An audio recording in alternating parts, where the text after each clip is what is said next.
Hello guys, welcome to our channel. இன்னைக்கு நம்ம rage of ஆகமட் சீசன் 1 எபிசோட் லெவலில் தான் பார்க்க போகிறோம். அதுக்கு முன்னாடி புதுசாக வந்துருக்கிறவங்க லைக் அண்ட் சப்ஸ்கிரைப் பண்ணிட்டு பாருங்க. சரி, அவங்க டேரெக்டாக வீடியோக்குள்ள போயிடலாம். இப்போ ஹீரோ இருந்துக்கிட்டு என்னையே அவங்களோட சேர்த்துக்குங்க அப்படின்னு சொல்கிறான். கைசில் அதை பார்த்துட்டு ஃபாவரோ நீ என்னடா பண்ணிக்கிட்டு இருக்க அப்படின்னு சொல்லிட்டு அவன் கேட்க, இதை பார்த்த மார்ட்னர் அப்போ நீ உன் ஃப்ரெண்டை பற்றிலாம் கவலைப்படலையா அப்படின்னு அவன் கேட்க, இல்லை இவன் என் ஃப்ரெண்டாவே நான் நினச்சதில்லை அப்படின்னு அவன் சொல்கிறான். இதை கேட்ட பீல்செபப்பும் இதை கேட்கறதுக்கு சுவாரஸ்யமாக இருக்கு அப்படின்னு சொல்லிட்டு ஹீரோவை மட்டும் ரிலீஸ் பண்ணுறான். இந்தா இதை குடி. இப்போ ஹீரோவும் அதை குடிக்கிற மாதிரி போய் அவனோட வெப்பனை எடுத்து அட்டாக் பண்ண போக அதுக்குள்ள மேக்னெட் இருந்துட்டு அட்டாக் பண்ணிடுறான். நீ இந்த மாதிரி தான் பண்ணுவேன்னு எனக்கு தெரியும் மை டியர் ஃபாவரோ அப்படின்னு ஹீரோவோட துப்பாக்கி அவன் தள்ளி விட்டுட்டு ஹீரோவோட கழுத்தை பிடிச்சு இப்போ அந்த மருந்தை ஹீரோவுக்கு கொடுத்துட்றான். இப்போ ஹீரோ அந்த டீமனா மாற மருந்தை சாப்பிட்டனால இப்போ ஹீரோ ஒரு டீமனா மாறிட்டான். அப்பனா சரி, இப்போ நம்ம கிளம்பலாம் அப்படின்னு மார்க்னெட் சொல்லிட்டு இப்போ அவங்க அந்த டிரான்ஸ்னன்கி எடுத்துட்டு கிளம்புறதுக்கு ரெடியா இருக்கும்போது கைசில் இருந்துக்கிட்டு லேடி ஆமரா விடுகடான்னு கத்துறான். இதை பார்த்த பீல்செபப் அவரோட பவரை யூஸ் பண்ணி கைசரை அட்டாக் பண்றான். இதனால கைசர் அவங்க இருந்த இடத்துல இருந்து கீழே விழுந்துட்டான். இப்போ கார்ட்ஸ் எல்லாம் அவங்களால முடிஞ்ச அளவுக்கு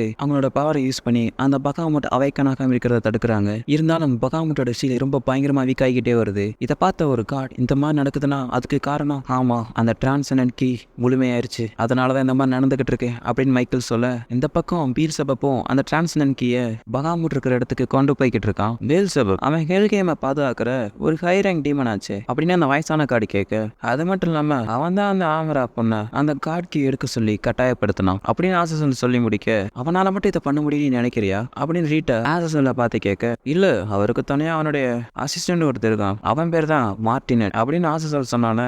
அந்த வார்த்தை இருந்துட்டு மார்டினட் கன்ஃபார்ம் அது ஒரு பொண்ணாத்தான் இருக்கணும், இல்ல அவன் ஒரு பையன் அப்படின்னு ஆசஸ் சொன்னானே. வார்த்தை தலை தொங்கிடுது. அதுதான் அவனோட ரியல் நேம்னு உங்களுக்கு தெரியுமா அப்படின்னு ரீட்டா கேட்க, இப்ப அந்த வயசான கார்டு இருந்துட்டு நான் இவனை பத்தி தான் அப்புறம் அவன்கிட்ட பேசிக்கிட்டு இருந்தேன், எந்த ஒரு டீமனுக்காச்சும் ஒரு மனுஷனை டீமனா மாத்துற அளவுக்கு சக்தி இருக்கா என்ன அப்படின்னு அவன் சொன்னதுக்கு, அது ஒன்றும் அவனோட பவர் கிடையாது, அவன் ஒரு மருந்தை யூஸ் பண்ணி தான் அந்த மாதிரி அவன் பண்ணிக்கிட்டு இருக்கான். அதிர்ஷ்டவசமா என்னோட அப்பா ஒரு டாக்டர்னால எனக்கு இந்த மாதிரி மெடிசின்ஸை பத்தி அதிகமா தெரியும், அதனால வாங்க நேரத்தை வேஸ்ட் பண்ணாம அதுவும் அந்த பகாமுட் ரிவைவ் ஆகிறதுக்கு முன்னாடி நம்ம இங்கே போகணும் அப்படிங்கிற இந்த பக்கம் ரீட்டா சொல்ல, இந்த பக்கம் கார்ட்ஸ் எல்லாம் ரொம்ப கஷ்டப்பட்டு இருக்காங்க.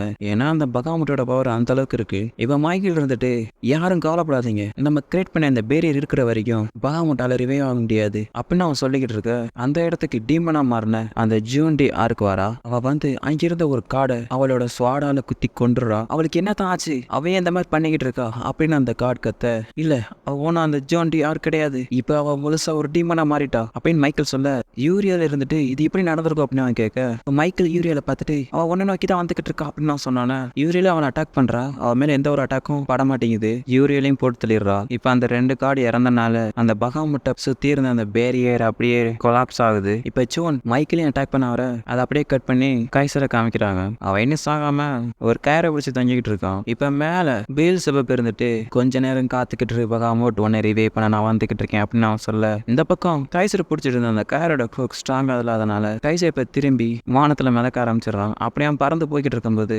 ஃபாவரோவை பார்த்து, ஃபாவரோ நீ நிஜமாலே ஒரு டீமனா மாறதான் ஆசைப்பட்டியா, இந்த மாதிரி கேவலமான டீமன்ஸ் உன்னை கண்ட்ரோல் பண்ண நீ அனுமதிக்கிறியா, லேடி ஆம்ராவுக்கு நீ சொன்ன வார்த்தை என்னாச்சு, நீ தானே சொன்ன நம்மளோட விதியை நம்மளால மாத்த முடியும்ட்டு, ஏன்டா இப்படி சும்மா பாத்துக்கிட்டு இருக்க, ஏதாச்சும் பேசுறா அப்படின்னு அவன் சொல்லிட்டு கீழே விழுந்துகிட்டு இருக்கான். அந்த நேரம் பார்த்து அந்த வயசான கார்டு அவனோட வண்டியில வந்து கைசரை காப்பாத்திடுறான். நீ நல்லாடா இருக்கு ஹேமர் வண்டியா அப்படின்னு பாக்கஸ் கேட்க, நான் நல்லா இருக்கேன் பாக்கஸ் அப்படின்னு கைசர் சொல்றான். நம்ம ரொம்ப தூரம் வந்துட்டோம், இதுக்கு மேல எப்படி போறதுன்னு தெரியல அப்படின்னு பாத்துக்கிட்டு இருக்கும்போது மைக்கேல் மேல இருந்து கீழே விழுகிறான். இதெல்லாம் அவங்க பாத்துக்கிட்டு இருக்காங்க. அப்பன்னு பார்த்து அந்த டீமன் ஜோனா மைக்கேலை கொல்றதுக்காக போய்கிட்டு இருக்கா. இதை கைசர் பார்த்துட்டு அம்மா அவங்களுக்கு என்னாச்சு அப்படின்னு கேட்க, அவ டீமனா மாறிட்டா அப்படின்னு ரீட்டா சொல்றா. அப்ப அவங்களும் ஃபாவரோ மாதிரி டீமனா மாறிட்டாங்களா அப்படின்னு கைசர் சொல்ல, இப்ப டீமன் ஜியோட பார்வை கைசரோட டீம் பக்கம் திரும்பிடுச்சு. அதனால அவங்கள அட்டாக் பண்ண வந்துகிட்டு இருக்கா. இதை பாக்கஸ் பார்த்துட்டு, ஏ கைஸ் அவன் நம்மள அட்டாக் பண்ண தான் வந்துகிட்டு இருக்கான்னு நினைக்கிறேன் அப்படின்னு பாக்கஸ் சொல்ல, இப்ப மார்க்னெட் இந்த கீ ரெடியா இருக்கா அப்படின்னு சொல்லிட்டு சொன்னானே.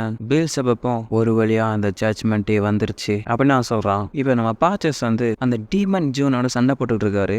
ஒரு கட்டத்துல அந்த ஜூன் பாக்கஸ தள்ளி விட்டோன்னு பாக்கஸ் அந்த டக்க கூப்பிடுறான். இப்ப அந்த வாத்தோட உதவினால பாச்சஸ் இப்ப ஜூனோட சண்டை போட்டு சமாளிச்சுக்கிட்டு இருக்கான். இந்த பக்கம் அந்த கேராஜ் வண்டியில, நீ லிட்பட்டோட சன் தானே, நீனு சாவலையாடா அப்படின்னு ஆசை சொல்ல, கைசெடுத்துட்டு டேய் நீ என்னடா பண்ற அப்படின்னு கேக்குறான். எனக்கு இப்போ உன்னை கொல்ல ஆசையா தான் இருக்கு, ஆனா உன்னை காட்டுல முக்கியமான ஒருத்தனா வச்சு செய்ய வேண்டியது இருக்கு பீல்செபப்ப மீன் பண்ணி சொல்ல, கைசர் அதை கேட்டுட்டு அப்பனா அவன் ஒன்னா சேர்ந்து அதை பண்ணும் அப்படின்னு சொல்லி கூப்பிட, இது ஆசல் கேட்டுட்டு என்ன விளையாடுறியா அப்படின்னு அவன் கேட்க, இப்ப நம்ம ஒன்னா எதுவும் பண்ணாட்டி நம்மளால அதை எப்பவுமே பண்ண முடியாம போயிரும் அப்படின்னு கைசர் சொல்றத அவன் கேட்டுட்டு, ஏதோ நீங்க என்ன ஒரு தடவை தோக்கடிச்சனால ஓவரா பண்ணாத, அடுத்த தடவை எனக்கு வாய்ப்பு கிடைச்சா நான் உனக்கு கொன்றுவேன்டா அப்படின்னு சொன்ன, அடுத்த தடவை நீ உயிரோட இருந்தாதாடா நீ கொல்லுவ அப்படின்னு கைசர் சொல்றான். நீ என்ன வேணா சொல்லு, நான் இங்க இருந்து கிளம்புறேன் அப்படின்னு அப்படின்னு ஆசலாம் இருந்து கிளம்பிடுறான். ரீட்டா கைசர் கிட்ட ஒரு ஆடிட்டாட்டை கொடுத்து இதை எப்படியாச்சும் அந்த ஃபாவரோவுக்கு கொடுத்துரு அப்படின்னு அவன் சொல்லிக்கிட்டு இருக்கும்போது பாச்சஸ் அவங்க இருந்த கராஜ் வந்து அதனால கைசர் திரும்பி அந்த கராச்சில இருந்து கீழே விழுந்துகிட்டு இருக்கான். இதோட நான் 3வது தடவை இந்த மாதிரி விழுந்துகிட்டு இருக்கேன்டா அப்படின்னு கைசர் சொல்லிக்கிட்டு இருக்கும்போது அந்த இடத்துக்கு ஆசல் வந்து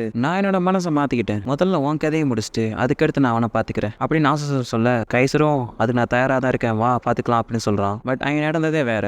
ஆசல் கைசலுக்கு ஹெல்ப் பண்ணி அவனை காப்பாத்தி கூட்டு போய்கிட்டு இருக்கான். இந்த பக்கம் பாச்சஸும் டீமன் ஜூனும் சண்டை போட்டுட்டு தான் இருக்காங்க. இப்ப ரீட்டா இருந்துகிட்டு இதுதான் என்கிட்ட இருக்கிற கடைசி ஆண்டிடாட் அப்படின்னு அவன் சொல்லிட்டு ஜூன் கத்தும் போது கரெக்டா அதை தூக்கி போடுறா. அந்த வாத்து ஊடாட்டில் வந்தனால அந்த மருந்து வேஸ்டா போச்சு. இது ரீட்டா பார்த்துட்டு அவ்வளவுதான் கதை முடிஞ்சு, எனக்கு மட்டும் இப்போ கொஞ்சம் டைம் இருந்துச்சுன்னா அந்த வாத்தை நான் எண்ணெயில போட்டு வறுத்து எடுத்துடலான் இருக்கேன் அப்படின்னு நான் சொல்லிக்கிட்டு இருக்க போது பாச்சஸ் அந்த இடத்துக்கு வந்து உங்ககிட்ட ஏதாச்சும் குடிக்கிறதுக்கு சரக்கு இருக்கான்னு கேட்கறான். இந்த பக்கம் ஜூன் திரும்பி அவங்களை அட்டாக் பண்ண வந்துகிட்டு இருக்கும்போது மைக்கேல் கூடாட்டில் வந்து ஜூனை பிடிச்சிடுறான். இதுல ஜூன் கோவப்பட்டுட்டு மைக்கிலேயே அந்த சுவாடால குத்திடுறா. அந்த குத்துவான நிலைமையில கூட மைக்கேல் அந்த ஆண்டி டாட்டை அவனோட வாய்க்குள்ள போட்டுட்டு ஜூனை கிஸ் பண்ணி அந்த ஆண்டி டாட்டா அவளுக்கு கொடுக்குறான். இப்ப ஜூனும் கடைசியில நார்மல் ஆயிட்டா, என்ன மன்னிச்சிரு அப்படின்னு சொல்லிட்டு இப்ப அவங்க 2 பேரும் கீழே விழுந்துகிட்டு இருக்காங்க. அப்ப ஜூனுக்கு நினைவு வந்து மைக்கேல் உங்களுக்கு என்னாச்சு அப்படின்னு சொல்லிட்டு கேட்டுக்கிட்டு இருக்க. பரவாயில்ல ஜூன், இது என்னோட தண்டனை, நீ எந்த தப்புமே பண்ணல அப்படின்னு மைக்கேல் சொன்னானே. நான் உங்க நம்பிக்கையை உடைச்சிட்டேன் அப்படின்னு நான் சொல்ல, இல்ல நீ என்னோட பிளெஸிங்கை பெற்றவ, அதனால நீ மக்களை நாள் வழியில நடத்தி கொண்டு போகணும், அதனால இதை நீ எப்பவுமே மறந்துடாத, என்னோட உடம்பை பழஞ்சா கூட என்னோட ஸ்பிரிட் எப்பவுமே உனக்குள்ளதா இருக்கும் அப்படின்னு சொல்லிட்டு மைக்கேல் கொஞ்சம் கொஞ்சமா மறைஞ்சிக்கிட்டு இருக்கான். ஜோன் இப்ப சரியாயிட்ட மாதிரி தெரியுது அப்படின்னு பார்க்க சொல்லிக்கிட்டு இருக்கும்போது அந்த வாத்து பாகஸை கூப்பிட்டு பாகஸ் அங்க பாருன்னு சொல்றான். பார்த்தா அந்த பாகமட்டோட சீன் ரொம்ப வீக் ஆகிட்டு இருக்கு. இதை பார்த்து பாகஸ் முதல்ல நம்ம வண்டியை எங்கேயாச்சும் பார்க் பண்ணணும் அப்படின்னு அவன் சொன்னானே. ரீட்டா சொல்றா இங்க பார்க்கிங் பண்றதுக்கு இடம்லாம் இல்லை அப்படின்ட்டு. அதுக்கு பதிலாக நம்ம வண்டியோட போய் மோத போறோம். இப்ப பில் சபப் இருந்துட்டு இந்த ஏஞ்சல்ஸ் எல்லாம் தேவையில்லாத வேலையை பார்த்துக்கிட்டு இருக்காங்க. என்னதான் இருந்தாலும் இன்னைக்கு பார்க்காம ரிவைவாக போறது கன்ஃபார்ம் ஆயிடுச்சு அப்படின்னு அவன் சொல்லிக்கிட்டு இருக்கும்போது ஆசல் அந்த இடத்துக்கு வந்து பீல் சபப் அட்டாக் பண்றான். பட் தப்பிச்சிடறான். இது நான் உனக்கு திருப்பி கொடுக்க வேண்டிய நேரம்டா அப்படின்னு ஆசல் சொல்ல, அப்போனா நீ அந்த ஹியூமன்ஸ் பக்கமோ காட் பக்கமோ சாஞ்சிட்ட போல, நீ ஒரு முட்டாள்ரா ஆசல் அப்படின்னு சொல்லிட்டு மாத்தி மாத்தி சண்டை போட்டுக்கிட்டு இருக்காங்க. அந்த நேரம் பார்த்து கைசர் வர மார்க்னெட் அதை பார்த்து அட்டாக் பண்றான். அதுதான் நேரம்னு பார்த்து ரீட்டா அந்த வண்டியை டைரக்டா அவன் மேல கொண்டு வந்து மோத இதுதான் வாய்ப்பு அப்படின்னு சொல்லிட்டு ரீட்டா அந்த டிரான்ஸ்னன் கீயை அழிக்கிறதுக்காக போய்கிட்டு இருக்கும்போது ஃபாவரோ அந்த இடத்துக்கு வந்து நிக்கிறான். இப்ப ஃபாவரோ ரீட்டாவை அடிச்சுட்டு அந்த டிரான்ஸ்னன் கீயை தூக்கிட்டு போயிடுறான். இதை பேச்சஸ் பார்த்துட்டு ஹீரோவை தடுக்கிறதுக்காக போகும்போது